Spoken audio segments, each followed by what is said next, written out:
in my day of growing my business, was a prolific email writer. I wrote an email every single day to my list. Every single day? Every single day. And can I tell you, I built a multi-7-figure business out of just writing an email every day. And I used to get up every morning with my cup of coffee and go, okay, what am I going to write about today? Now, this is where most people get stuck. Well, what the F am I going to talk about today? What is it that you do right? I talk about...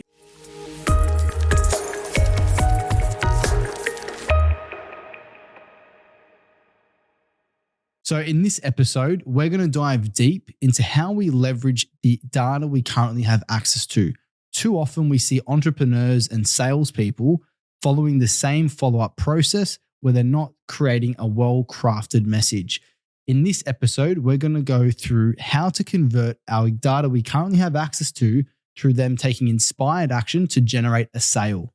Today, we're fortunate enough to have the mastermind, Mark Blundell, who's going to run us through some specific techniques when it comes to crafting a 10 out of 10 email, a well-thought text message, as well as what dialogue to use on the phone to create a sale. So today we're blessed to have Mark on the show. Mark, I want to say a welcome to the podcast. Thanks for your time. Thanks, Dan. Great to be here. Mate, I've got the first question for you. Mark, you've mentioned that most follow-ups are weak and ineffective.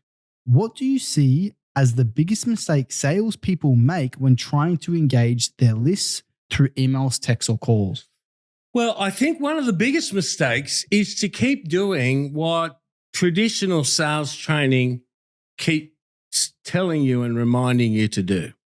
And the key takeaway from any sales training when you're talking about your list or your audience or your following, sales trainers and marketers will say, follow up for the purpose of staying top of mind. Now, I think what people lose sight of is they're not McDonald's. There are only a few things that are top of mind. When I go fast food, what do you default to?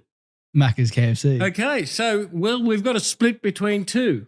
And so people are under the illusion that if I follow up, I'm going to be like KFC or McDonald's and top of mind, which is absolutely misguided.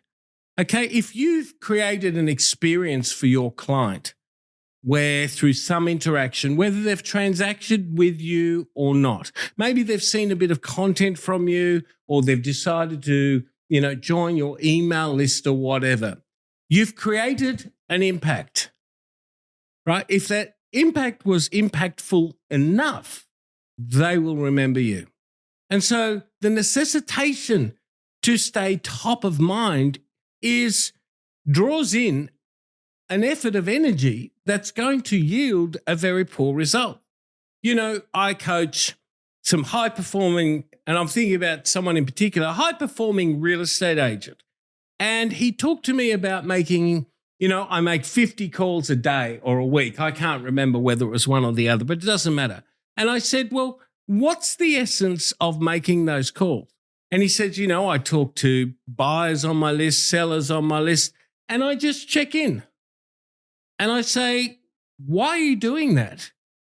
And he said, well, just to check in to see if anything's changed. And I said, walk me through the actual conversation you have. And he took me through something that sounds like, hi, I'm person X. How you doing? Great. Everything going okay? Great. Hey, and they try and he was in the dialogue that he used, he tries and furthers the conversation that he might have had with them at the point in time at which they joined their email list. Has anything changed? No. But what a question to ask. Don't you think the person would have contacted you if anything had changed? So why did you waste the opportunity of the questions that you've got? Because these people are only going to give you a short minute of time, right? Why did you waste that opportunity asking such a lame question? Has anything changed? Or a question, he said, sometimes I say, if I were to find a buyer who would pay X, should I contact you? Right? And I said, okay, so what do you want them to say? And he said, well, it'd be great if they said yes. And I said, well, what would that give you? And he's thought it through. He's gone, yeah, you're right. What does it give me? Well, it gives me another reason to follow them up if I find a buyer prepared to pay X. And then what are you going to do? Oh, well, then I'll. And I said, so tell me, why are you doing this? And the answer was, because that's what the sales trainers say. And I said, hey, you are a high performing person. You need to look at every aspect of your capacity to make sales. You can only make sales if you communicate with people. So the quality of that communication needs to be outstanding. It needs to be thought about. It doesn't need to be a throwaway call, just touching base to check out how you're going. And so my point is, whether you're in real estate, whether you're a business owner, so many of them accumulate lists and data that they don't use effectively. And the reason why they don't use it effectively is because they have never explored or haven't even thought of or don't believe in their ability to influence, their ability to influence by communication. And so if we dial back to that phone call to a prospective seller as a real estate agent, we go, hi, Mr. and Mrs. Such and Such, I'm just checking in, see how you're going, just wonder if anything's changed, if I was to find. Instead of leading, influencing, creating a conversation that sounds like, do you know what? I've got a situation at the moment where in the last 2 weeks at my open inspections, I've been repeatedly asked by people if I could introduce them to a 3-bedroom house in this area, much like yours. And I have a problem because there's a lack of supply of those houses. And I'm ringing to let you know that these people aren't just kicking the can down the road. What they are looking for is a house that they can get into before Christmas. I know because I've spoken to them that they're qualified to 2.7 million. And I thought I would give you a call to ask whether it's worth having a conversation with you about that. Wow, that's good. Right. So that's how we can do it verbally. But we can do the same thing with an email or a text message. And that is the power of influence, the power of using an opportunity to be able to plant a seed in somebody's mind so that they take action in doing something like that. And so marketing, there's no point just marketing for the sake of marketing. There's no point creating reels just to create reels. Like, people would argue with me, but I'd be prepared to have the argument and keep going, to prosecute my point. If you're a real estate agent, sending out an email to your list, giving you a market date, 12 Smith Street sold for 4.2 million, right?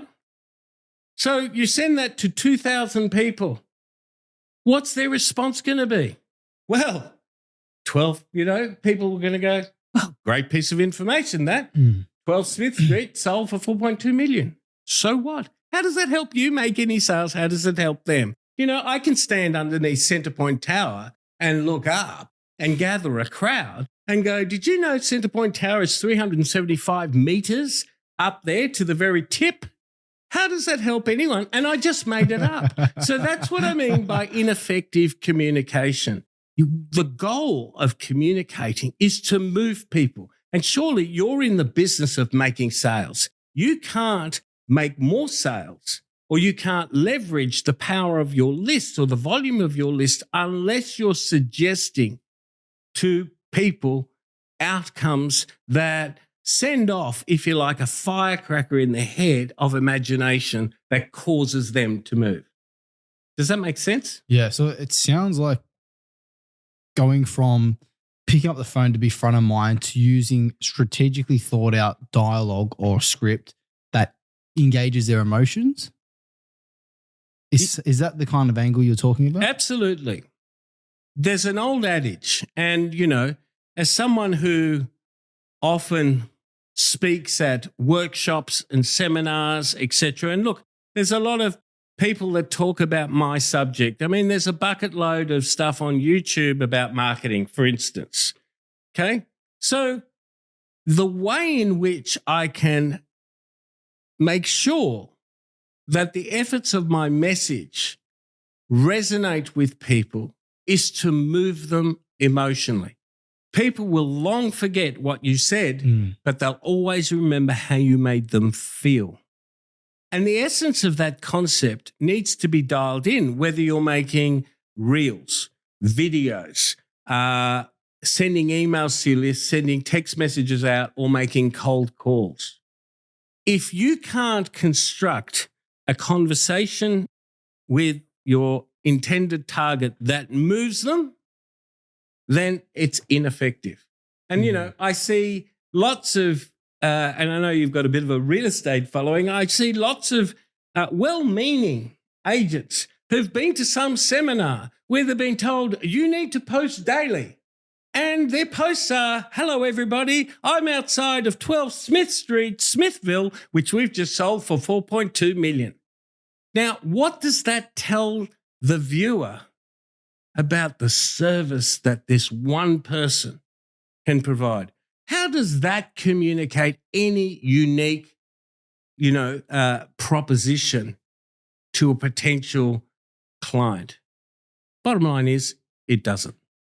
So do you feel like people need to go straight to the point and go for a sale, or should they be nurturing and adding value to that list prior to asking for the sale? Like how does somebody impose influence to data through the current data they've got or through a reel? Like how does somebody actually influence somebody? Okay, so what they do first is instead of trying to, I think when most people write an email, let's just say to their list, they start out with the intent of satisfying the complete audience.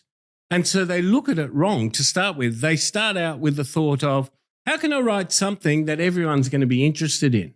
And how do you do that anyway? And what is something that everyone's going to be interested in?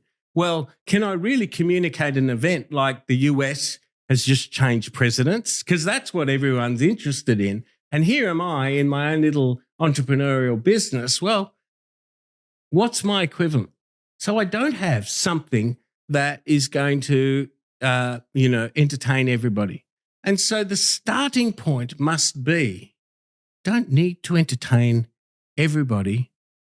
Start thinking about just a handful of people that I need to engage. And start thinking to yourself, well, for instance, if I had an email list of 5,000 potential or homeowners, and there's a potential of thinking, well, there'd have to be 3 or 4 people on that 5,000 who are having a conversation and had a conversation with their special other last night about possibly selling their home at some point in the near future. There'd have to be at least 3 or 5 or 20 on a 5,000 list that had that, right? I write the email to those people with those people in mind. And it might start by going, I don't know whether you've thought about this, but from time to time, every homeowner thinks about selling their home. Is that you? Have you had a recent conversation? If so, I have something for you. And so this email then captures the attention of that avatar and speaks to the conversation that they're already having in their head. People think that marketing is about coming up with this bright new incredible angle, story, or whatever that the prospect's never thought of, right? And tries to go, well, let me capture your attention and sell you something that you haven't even thought about buying. Do you know what I mean? Like, how hard is that? It's much easier to anticipate, well, what's a piece of conversation that this targeted customer's probably having in their mind? What are the challenges? What are the questions that are stopping them from taking action that I can write this email to and address? And when you create marketing content, whether it's an email or a video or a reel, that is intentional. I'm trying just not for the whole audience, but just for a select few so that I can get an extra listing, so I can make 5 sales today. Do you know what I mean? And so I, in my day of growing my business, was a prolific email writer. I wrote an email every single day to my list. Every single day? Every single day. And can I tell you, I built a multi-7-figure business out of just writing an email every day. Is that right? And what I did, obviously, through the marketing I did online, I grew an email list. And I probably had an email list of, 15 or 20,000. The number doesn't matter. It's the activity that matters. And I used to get up every morning with my cup of coffee and go, okay, what am I going to write about today? Now, this is where most people get stuck. Well, what the F am I going to talk about today? What is it that you do, right? I talk about yesterday. And I talk about an occurrence that occurred in my working day yesterday. So the email must always be a story. Always be a story. Always be a story. So I might start out yesterday. An interesting thing happened to me yesterday. I was on this podcast with this guy named Dan Beadle, and he asked me this question. He said, blah. And I thought I'd write to you today to ask, what would your answer be? So I would use whatever, a situation where I've spoken to a potential client and what their response was, a situation where I've made a sale, a situation where a client got a breakthrough, a situation where someone wanted a refund and I turned them around. And I would use these storylines, right, as the premise of my emails to people. They would always be story-based. Now, the reason for that is this. You know, Dan, have you ever heard of the adage, success leaves clues? Yeah. Right? So if I asked you, in your estimation, what do you think, what book would you say is one of the most popular, if not the most popular in the world? The Bible? Okay. And if we look at the Bible, what is the Bible at the end of the day? A series of different stories, really. That's it. And so that's what people relate to.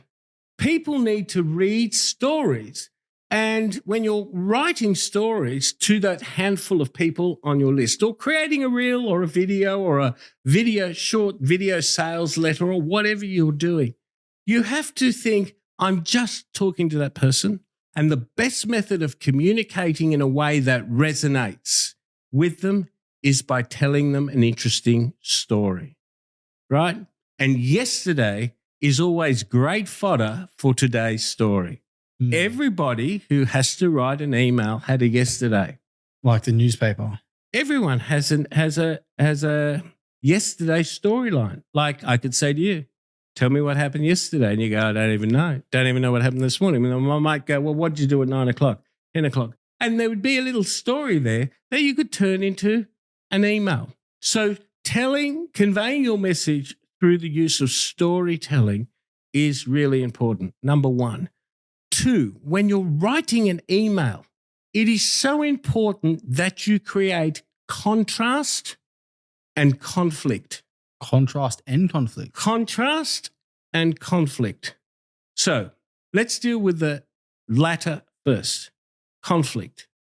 Everyone loves a good story where there's conflict, right? Everyone loves. This happened, and an outcome is alternate to the expected outcome, right? So I might be telling a story about an event that I had of enthusiastic entrepreneurs who came to listen to me when I was talking to them about how to put together video ads. And just I was talking about the importance of creating an important hook. This guy gets up in the back and says this. So I create conflict in my story. Okay, so number one, contrast. contrast between the difference between the customer that you're targeting doing nothing and an outcome they could potentially achieve by taking action. If you don't articulate that in your email marketing, video marketing, or whatever, you don't move people because people like to take sides, right? And you want people when you develop this contrast, you want the contrast to be so obtuse, if that's the right word, so diametrically opposed to one another that they choose a side. And by choosing a side, they automatically come with the flavor of your email because they don't want to be on the dumb side, if that makes sense, right? So contrast is important. Conflict is important. Storytelling is important.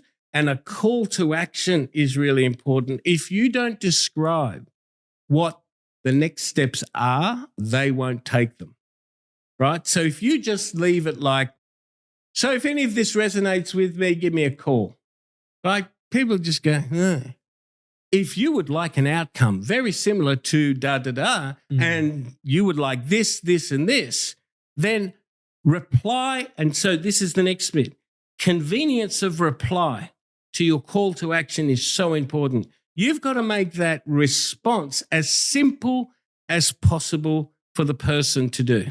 If you go fill in a form, give me your name, give me your email address, go into my calendar, my online calendar, pick a time that suits you, pick a day, give me some more information about you. It becomes all too hard. You want to make it quick. If you want this outcome, just reply yes to this email and I'll get back to you. Like it's the best method of getting responses, if you like, if you're looking to create conversations with people. Okay, so those things are important. A call to action and a frictionless method of call to action is really important. So can you see that by thinking about all of these things in advance, the shape that our communication takes becomes very different to, I'll just flick out this email and just tell people, give them a market update. How much more effective? It's the same thing. You're still sending an email to your whole list, but now, right, you are bringing forward through the power of suggestion people who were sitting on the fence anyway, and you're intersecting into a conversation and dialogue that they were already having about their next steps. So could you give us an example, Mark? Pick an example, like you're more than welcome to guide that. It could be real estate based on your previous business. Just an example of how you create a story that then converts to a call to action of them replying yes. Like, for example, myself, got a buyer's agency. How would I get somebody off my list to say yes to me taking the next step? Okay, so you've got to understand that they are only going to be able to take the next step if they have a reason to take the next step. So you can either wait for their reason to occur, or you can create the reason. A shop, a retailer, right? You see Boxing Day, the Boxing Day sales, like outside the shops before the shutters come up, there's a whole lot of people queuing up. There's a reason why they're there, because the reason is getting a bargain. Now, anything they buy, they could have bought the day before, but there becomes a reason which causes people to take action. Okay, so as a buyer's agent, right, you know that those people are on your list because they've made an inquiry about one day potentially buying a home for them to live in, or maybe in your case, it's an investment property. So you know what their interest is. Okay, so what's the reason you're going to use that is going to bring them forward? Everyone wants a bargain. Everybody. Everyone wants something that is unique. You must create scarcity about your reason, right? If you're not at those shops at 10 a.m., the stock's going to be sold out and you're going to miss out. That causes people to take action. And so if you're a buyer's agent, what's the reason? Well, the reason might be that you've seen this pattern in a particular suburb where there's a group of people who are willing to sell at a price that is sub market value. For instance, there's a reason, right? So you might write in your email, something interesting happened yesterday, blah, blah, blah, blah, blah. And I found out there were 3 other people in the same block who wanted to sell units. These people are really motivated because there's stairs in the unit, right? Here are all the reasons why this unit is going to be easily rentable. It's close to a hospital, it's close to a railway station, it's close to a shopping centre, the infrastructure's great, blah, blah, blah, blah, blah. But there's a stairwell in it. And the current residents who want to sell are elderly and don't want to keep walking up the stairs and are keen to sell before their legs give out on them. If you're interested in an opportunity to get into an investment that's easily rentable, which means you're going to be able to get high yields, blah, blah, blah, blah, blah, reply yes to this email. Creates a reason. Do you get what I'm saying? Yeah. And so can you see now that I've dived in, if you like, into sitting down and thinking about what you're communicating first before just blasting it out there because someone said, you got to email your list, you got to phone call that list, or you got to put content out there every day on Reels. Thinking about what you're doing will produce an outcome that you're not getting at the moment. And what it will produce is conversations, inquiries, right? Not to everybody, but to the handful that you need to make the sales that you want to make. Is there friction with emailing somebody every day from your experience, or did that work quite effective for you? So some of my best campaigns were when I emailed people 4 times in a day. 4 times in a day? Okay. So the normal method of thinking is, I don't want to annoy my list, right? Yeah. Well, what's the option for people who don't want to receive your email? Opt out. Right? People take an opt out or an unsubscribe so badly, it gives them a compound fracture to their ego almost, right? I've written emails that have said, if you don't want to keep getting any more emails from me, click this link. That's been the email, right? Because those people, I'm not going to get a sale out of them anyway. So what am I thinking I've got? What am I trying to protect? If I can't have conversations with people, then, the point of the email list is wasted. Number 1. Number 2, my emails are so entertaining, right? People can't wait for the next one. And so that day that I wrote, I was doing a Black Friday sale. So I was selling an online course, coincidentally, about building an email list.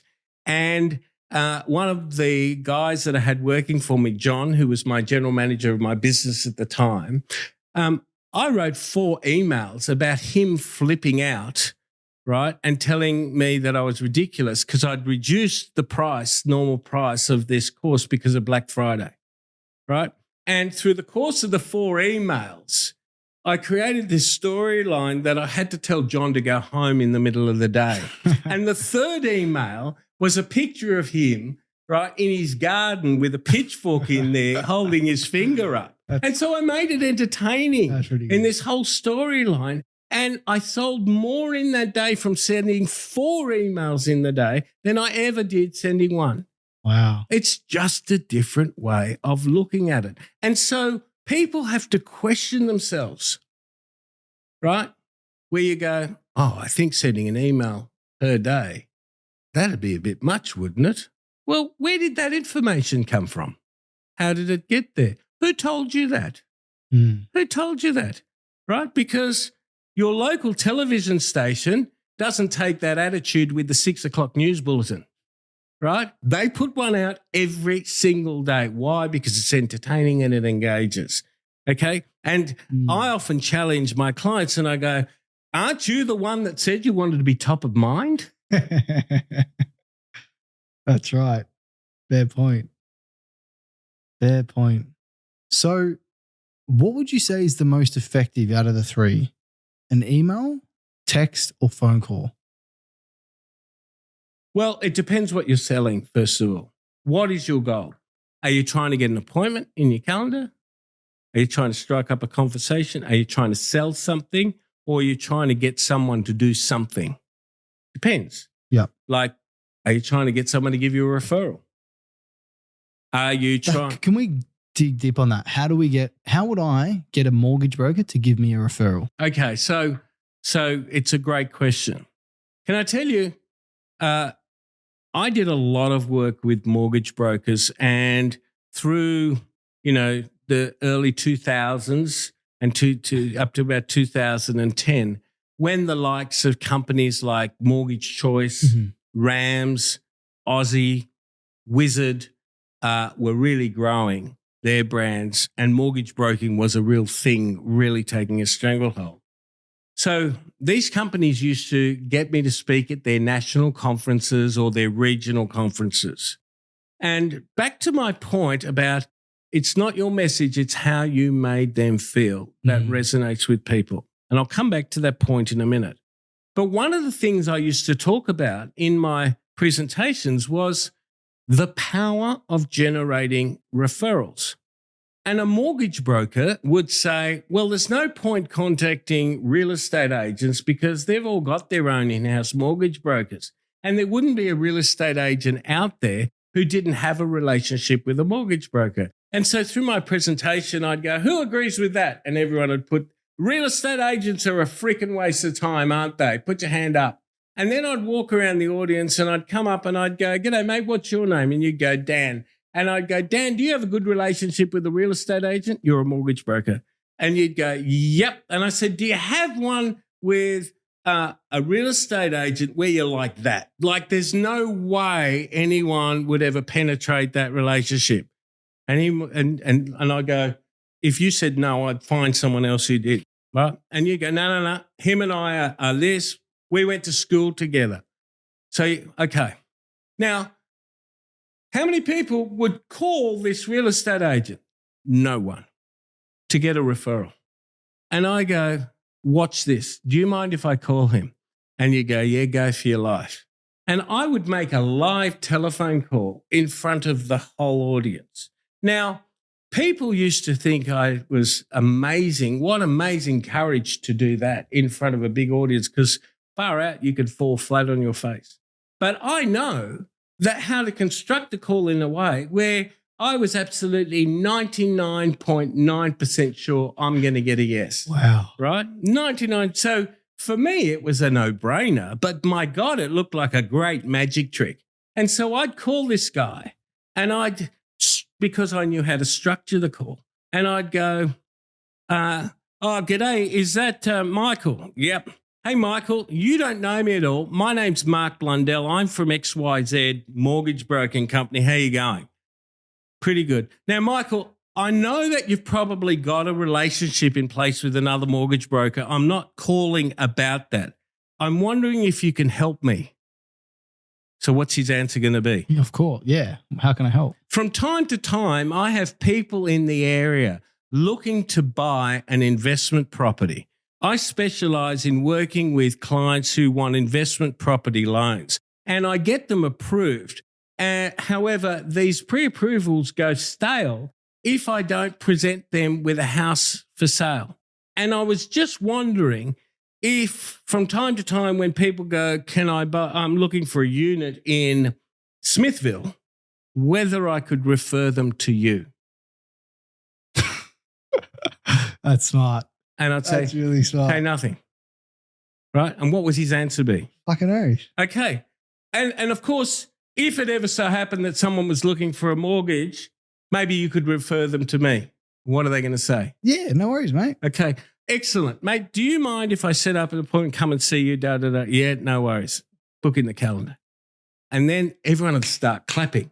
But I'd go, because I haven't finished the call. And I'd go, while I've got you, mate, I'm looking for a really good conveyancer that I could refer these people to as well. Can you give me the name of the conveyancer you'd refer them to? And he'd go, yeah, Mary Smith. I go, great. What's Mary's number? Blah, blah, blah, blah. Now, what I'd do is I'd go, and everyone would go, that's amazing. And then I'd ring Mary Smith. Hey, Mary, it's Mark Blundell here. How are you? Good, thanks. Hey, you don't know me at all, but Michael such and such from XYZ real estate agent told me to call you. Right? So you can see it's easy to get referrals. You just need to think about what you're saying. But most people do the wrong thing. Most people do what they learned at a sales training session, which is, hey, do you know anyone else who wants to buy something? No, I don't at the moment. Hey, look, if I leave you with a couple of cards, do you mind just passing them out to anyone who yeah, mate, no worries. Give me your cards. No worries. Now, here's the point. I've never been to a pub with anyone and had a conversation with them. Hypothetically, I might go, my car needs, some work. Where they go, hang on a minute, let me get my wallet. Here's this card from this mechanic guy. He's really good. Ring him. It doesn't work that way. And so people then go, salespeople go, well, I won't ask for referrals because asking for referrals doesn't work.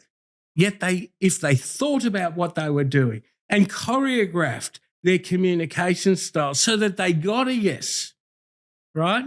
They'd get greater results. Now, back to the original question, which was as a buyer's agent, how do I do it? There must be a win for the person in the request for a referral. So you start by going, what's a win I can give them that I can couch my referral request in that gives them this win? That's genius. So, for example, I want to ask you two questions on this. A win for a broker could be that, like you said, I can close the gap between pre-approval and exchange. I'm solving a potential problem for them. Is that enough win, or would a better win be me giving them a referral? No, a win. So I'm going to, if I'm a buyer's agent, yeah, and I'm looking for a referral from who? A broker. So you're looking for a referral of a client. Yeah. For a broker. I'm looking for a broker to refer me an investor. Right. Okay. Hey, Miss Mortgage Broker, how you going? You don't know me from Adam, right? Disarm people, first of all. Yeah. But the conversation tone has to be as though they know you. So I normally would start this call by going, is that Dan? And you'll go, yeah, who's this? Hi, Dan, it's Mark Blundell here. How you going? Yeah, good. Mate, you don't know me at all. However, so I let you down. You'll go, who is this guy? Should I remember? You don't know me at all, blah, blah, blah. But I'm wondering if you can help me. Yeah, what? So it's choreographed. Hey, mate, I'm a buyer's agent looking for referrals from a mortgage broker. Yeah. So I would go, hey, mate, listen, I don't know if you can help me or not. I'm a buyer's agent and I focus on selling investment properties, which are generally apartments on the Gold Coast in Queensland.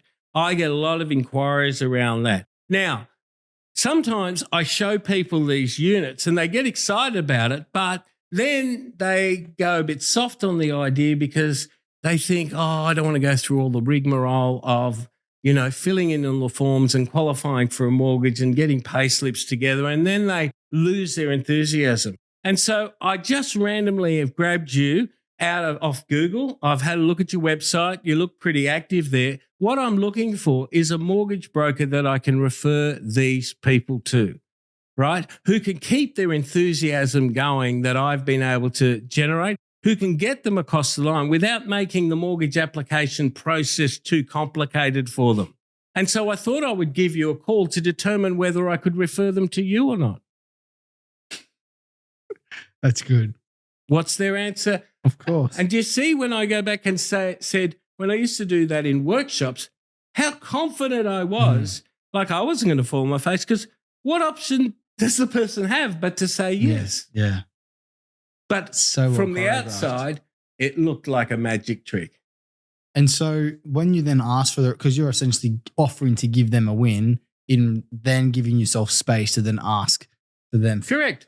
And of course, so people feel obligated when you give first. Like that process of reciprocation is almost in the DNA of most people. Like you do something for someone, they feel obligated to do it. Like how many things do you do where people ask you to do something and you just don't want to fucking do it? It's just like the worst time, but you go, yeah, no worries, based on the fact that they've done something for you previously. We all do it. And so the process of giving first is so important in the process of generating referrals. However, we must have a terms of agreement. And so I go, and so I'd like to refer them to you. Of course, and if you ever came across somebody who's looking for a buyer's agent, looking for something else, maybe you could refer them to me. Oh, yes, of course. So I create the terms of engagement, and then I would go and see that person, right? And talk to them. Now, the unique selling proposition of me as the buyer's agent is me. What do you mean by that? So that gets me the appointment. Now, I want them to buy Mark, not what I can do, right? If they buy into me, they will buy into what I sell. Rather than what most people do is they try and sell what they sell instead of getting the customer to buy into you. You are the unique selling proposition. Heaven forbid, there's a gazillion mortgage brokers, real estate agents, buyer's agents. What defines you different? What? I got a greater market share. I run more ads. I do. Like, really? Is the customer really going to believe that? You have to impress them with who you are, your enthusiasm. Now, did you have a framework when you got to that appointment to get them to fall in love with you? Absolutely. Absolutely. There is nothing more infectious, right, to anybody than presenting as though you know where you're going. Ooh. People will just follow, right? So if you come in enthusiastic, excited about your business, mate, I'm getting calls all the time. I have to tell people to go away because they don't have a mortgage broker. Do you know what I mean? Creating enthusiasm, but genuine enthusiasm about your love of your business. It becomes infectious. Do you want to deal with that person, or do you want to deal with the guy that goes, yeah, mate, being a mortgage broker now, who's just, may as well have a cardigan on with a leaking pen in his top pocket. Like, you don't want to be that person when you... So selling people on you and your enthusiasm, which has to be genuine, not contrived, is the key. People will buy you, and then they will buy what comes with you. And what they will be doing is they'll be going, my clients would like this person, right? Because that's what they're projecting forward, that this guy's, that I'm not going to get a call from the person I'm referring to and going, mate, that guy's a dickhead. Do you know what I mean? So that's what you've got to solve. And so these frames that I've described, right, they're just basic principles. If you rewind this podcast and write them down, right, and then look at them before you create any piece of content and go, well, these are the outcomes and the objectives to warrant the time and effort I'm going to put in of doing something so that it gives me a return on my investment of time. Why do you think people don't spend the time to think about these things? Because thinking is hard. People don't like thinking. Like, people like being told what to do. And the problem in my industry is people who can't do teach. People who can't do teach. Right? So in the main, it's not a blanket rule, but it's a majority rule. People who can't do teach. And so as a result, the people teaching have never done this. They're not getting up in front of an audience talking about an authenticated way of thinking differently, where they're communicating a storyline of their own success when they did this. They don't have a story. When I was an agent, and you've seen them, you've been to many of these training things where you go, I don't think you're that good. You've never done it before. Do you know, where's your success? I've been in the mortgage industry for 2 years and I've been coaching for 7, right? It's like, what do you know? Have you ever, has this person ever felt what it's like to go hungry, right? Because if they haven't, they don't have very good sales and marketing ideas, because they haven't need to formulate them in order to stay alive. Yeah. They know the job, but that's it. And I think it's really, really important that if you're going to take advice and direction from anyone, you want somebody who has walked the walk, who can tell you what it's like when it's fucked, right? Because it does get fucked. Right. You want that person, right, who has figured out how do I get from where I am forward, because they're the smartest marketers. Always. They're the smartest marketers. They have lived on their wits and they figured out a way of putting across a conversation so that they could survive. Mm. Sounds like you've had a lot of time, through experience, have thought about a lot of the answers to these questions and problems. From your experience through email marketing, text messages, phone calls, and any other mediums you've used, real social media, what's been the most effective way of communicating to create a sale?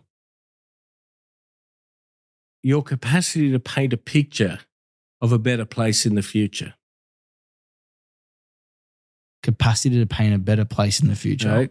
Right? Capacity to paint a picture for your customer of them being in a better place in the future.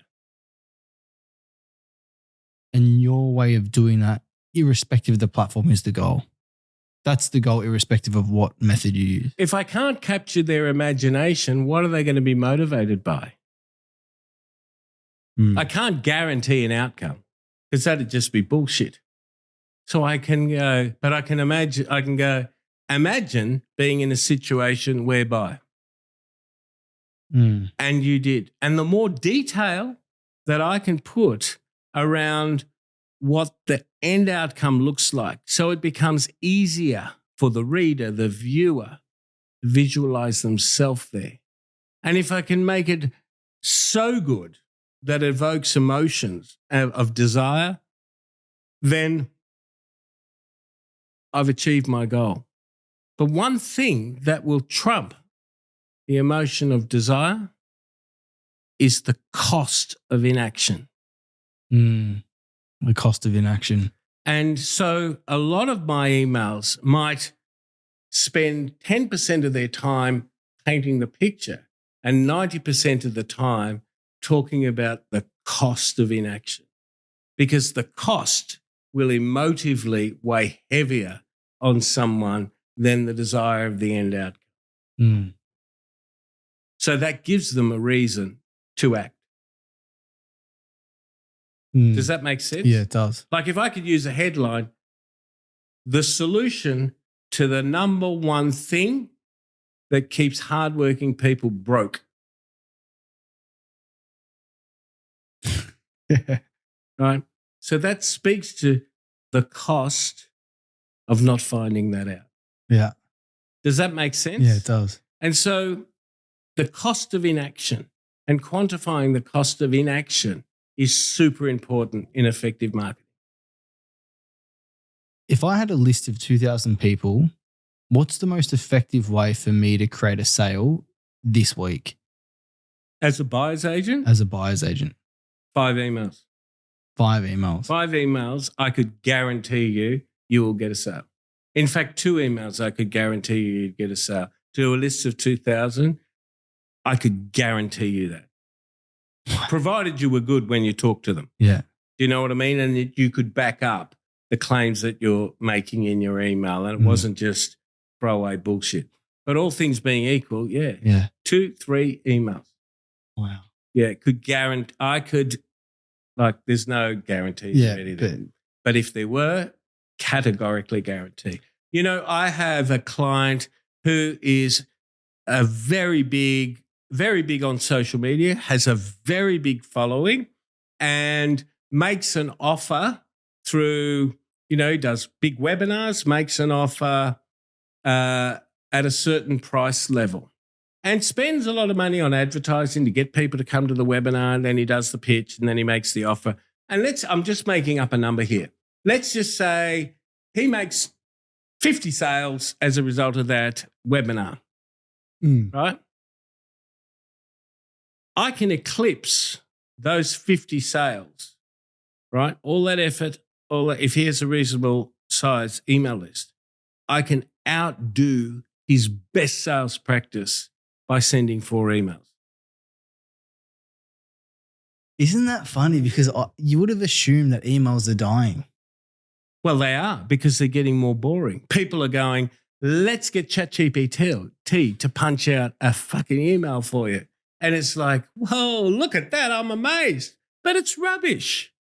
It's rubbish. Like, as everybody knows by now who's had a fiddle around with ChatGPT, the value of the output is directly proportional to the value of the input. Yeah. If you don't tell ChatGPT to do these things, I need to evoke this emotion. I need to tell this story about that. Like, your prompt should be really, really long. That captures the essence of all of this. And you need to go to ChatGPT, produce 5 versions for me of the same thing. Now, that takes time, but you've got to know what you want as the end result so that you can command the instrument to perform and give you the results. And even then, it's tough. You talk about the power of influence people have. What would you say we can do when people are on the fence to get them to talk about the cost of not doing anything all the time? All the time. 1. 2, tell them, I don't care whether you decide to do it or not. Right? Tell them that you are not fazed if they don't buy. Right? And tell them, in fact, if you're this, tell me now you don't want this. What does that do to them? Well, it makes them think. Like, if you think about, you've got an investor who's contemplating buying an investment property and you just can't get them to commit, right? Well, what do you like about it? Blah, blah, blah. Well, what don't you like about it? Blah, blah, blah, blah. And you go, do you know what? I don't think you should do it. What's their answer going to be? Why is that? Well, you tell me. You should be able to answer that because you'd have told me I'm ready to go ahead otherwise. So you tell me why. So it puts it back on them. It gets them to think. Think. Because I can tell you, people who sit on the fence, right, from my experience, fence sitters are people who don't trust their own power of judgment. It's got nothing to do with your pitch or your offer. It's got to do with them. So I want to give a live example. I had a sign-up meeting, a listing appointment, a conversation with a prospect where they agreed they would sign but have delayed it because they needed to speak to their accountant or this professional that at the time's not aligning. How would you influence that person to get that deal signed? I'd be saying, hey, if you really loved this, none of those things would have been an impediment, would they? No. So what's stopping you? Okay, so Dan, you've got to take responsibility here. You're listening to what they're saying. And I'm not saying they're being dishonest, but it's not the real reason why they're not going ahead. And without the real reason why they're not going ahead, you can't solve their problem. So they will stay sitting on the fence. So what is it? What is it? Hang on, I've done this. So it's important to go, I've done this for long enough to know. And I've got to know you. I don't know you really well, but I got to know you a little bit through chatting.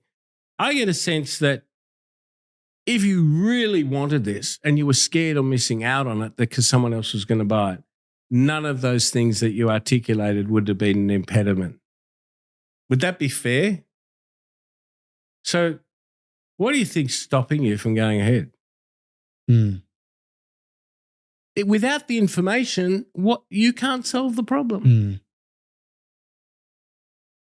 So it's really just getting deep into Absolutely. Yeah. the right answers. So when it comes to the follow-up process, what are we doing wrong that if we change today would get us one step closer to getting a deal done? Okay, so in summary, in terms of all that I've just talked about, right? Follow-up. What's the purpose, right? Who are the people I'm trying to talk to? what is the problem I can solve for them? Mm-hmm. What has stopped them taking action on their own? And does my content solve that problem? That's it. Phone call, email, text message, video, ad, post, or whatever. You apply that framework to what you're doing, you will create far more effective communications that will yield the results that you want your communications to yield. They, at the moment, you might think are impossible. And it will block out the noise of a lot of the times we post content for the sake of posting rather than, like you said, creating a specific form of communication that gets the desired outcome. That's right. 100%. Mate, how would we learn more? Like, you've given us a good summary. How does somebody get to learn more?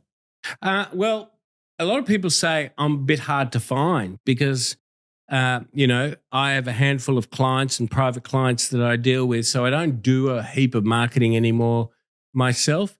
But if you go onto Instagram and type in Mark_Blundell, you will find me. I am not the race car driver. I'm the other guy. And don't believe the race car driver that is my brother, because he's not. I love that. Well, mate, thank you so much for your time and insights. I know that I personally got a lot of value out of it. What would be your best piece of advice for somebody that is in that stage of wanting to take things to the next level from either a marketing or sales perspective that you could share to wrap up? Well, I could wrap it up in one sentence. If they don't implement some of the things we've talked about today, the answer is always no. Well said. Well said, mate. That was incredible.